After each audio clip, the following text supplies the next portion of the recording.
اعوذ باللہ من الشیطان الرجیم بسم اللہ الرحمن الرحیم رب اشرح لی صدری ویسر لی امری واحلل عقدۃ من لسانی یفقہوا قولی۔ ریاض الصالحین حصہ اول، کھلے اور چھپے ہوئے کاموں اور حالات میں نیک نیتی کا ہونا ضروری ہے۔ پڑوسی کا حق اور اس کے ساتھ اچھے ویوہار کی تاکید۔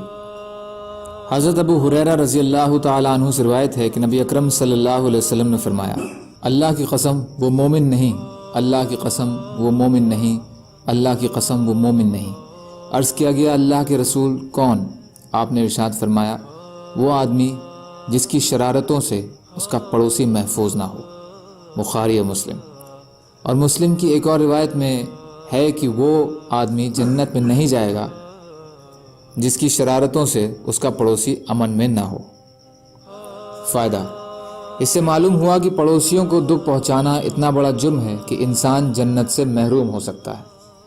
انہی حضرت ابو ہریرہ رضی اللہ تعالیٰ عنہ سے روایت ہے کہ رسول اللہ صلی اللہ علیہ وسلم نے فرمایا، اے مسلمانوں کی عورتوں، کوئی پڑوسن اپنی پڑوسن کے لیے ہدیہ کمتر نہ سمجھے، اگرچہ وہ ہدیہ بکری کا کھر ہی ہو۔ بخاری اور مسلم۔ یہ حدیث باب کثرت طرق الخیر رقم 124 میں بھی گزر چکی ہے۔ فائدہ: اس سے معلوم ہوا کہ پڑوسیوں کو چاہیے کہ وہ ایک دوسرے کو ہدیہ دیتے رہا کریں، امیر کو اپنی حیثیت کے مطابق اور غریب کو اپنی حیثیت کے مطابق۔ غریب یہ نہ سوچے کہ معمولی چیز کسی کو کیا ہدیہ دوں، اس کا معمولی سا ہدیہ بھی اللہ کے قریب مقبول ہوگا بشرطے کی نشٹھا سے دیا گیا ہو۔ ویسے بھی غریب کا ہدیہ بھیجنا امیر کے دل میں اس کی قدر میں اضافے کا سبب ہوگا۔ البتہ امیر کے لیے بہتر ہے کہ وہ اپنی شایان شان ہدیہ بھیجے، کیونکہ وہ سادھنوں سے مالا مال ہے۔ یہ نہ ہو کہ جو چیز باسی ہو جائے یا اپنا جی اس کے کھانے کو نہ چاہے تو ایسی سڑی باسی چیزیں پڑوسیوں کو بھیج دی جائیں۔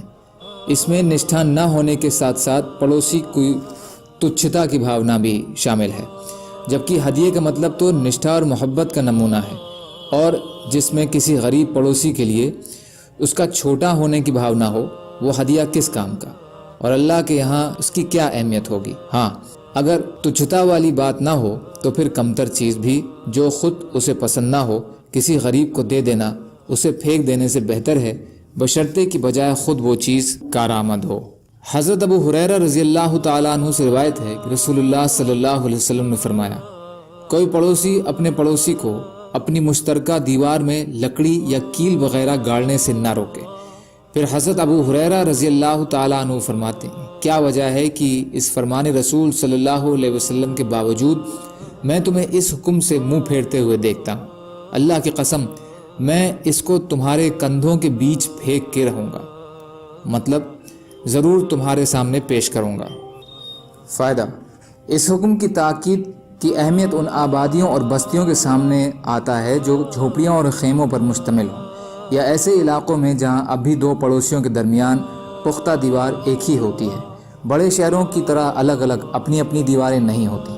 پھر بھی اس سے یہ اصول ضرور معلوم ہوتا ہے کہ پڑوسیوں کے معاملے میں انسان کو بد مزاج اور بد معاملہ نہیں ہونا چاہیے کہ ایک کیل کا ٹھوکنا یا ایک لکڑی کا گاڑنا بھی اسے ناگوار ہو، بلکہ کبھی کبھی دیکھا گیا ہے کہ صرف ٹھک ٹھک کی آواز ہی سے وہ اتےجت اور لڑنے بھیڑنے پر آمادہ ہو جاتے ہیں، بلکہ اس کے الٹ پڑوسیوں کے ساتھ آپسی ہمدردی اور سہیوگ کا معاملہ ہونا چاہیے۔ مسلمان تو کل کے کل ایک جسم کی طرح ہیں، نہ کہ دو پڑوسی بھی آپس میں ایک دوسرے کے ہاتھ پاؤں نہ ہوں۔ سبحان اللہ و بحمدہ، سبحانک اللہم و بحمدک، اشہد ان لا الہ الا انت، استغفرک و اتوب الیک۔ سبحان ربک رب العزت عما یصفون، وسلام علی المرسلین، والحمد للہ رب العالمین، برحمتک یا ارحم الراحمین، لا الہ الا اللہ، محمد رسول اللہ۔ ربنا آتنا فی